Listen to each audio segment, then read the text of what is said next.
11th class बेटे question number 28 adjustment पे आते हैं। पहले ट्रेडिंग को कंप्लीट करते हैं। Opening stock purchase less purchase return return outward, sales less sales return return inward.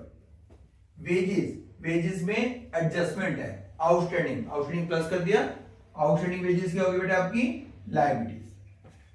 Closing stock एक बार ट्रेडिंग में और दूसरा आपका बैलेंस शीट में एसेट्स में। ग्रॉस प्रॉफिट आया, प्रॉफिट चला गया बेटे P&L अकाउंट में। फर्नीचर बोला कि जितनी भी आपके पास एसेट्स है, फर्नीचर है, मशीनरी है, आप उस पर डेप्शन लगा रहे हो 5%।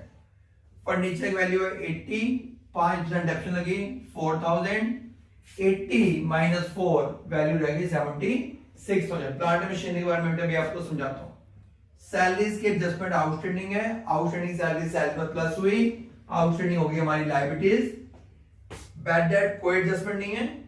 Electricity charges, telephone, general expenses, postage, insurance prepaid है, prepaid advance minus prepaid insurance हमारी assets.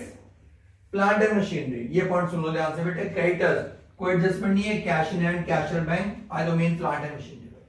Total plant and machinery की वैल्यू 15 लाख। अब उस 15 लाख में से 1 लाख की मशीनरी आपने अक्टूबर में बाय की है, बाकी रहेगी 14 लाख की। तो कोई मुश्किल नहीं है बेटे, 14 लाख पे डेप्शन लगेगी पूरे साल की, दैट इज 70,000। और जो आपने 1 लाख की मशीनरी बाय की है वो अक्टूबर में बाय की है, उस पर डेप्शन लगेगी but only for 6 month 2500 rupees. तो टोटल डेप्शन की वैल्यू आई 72,500।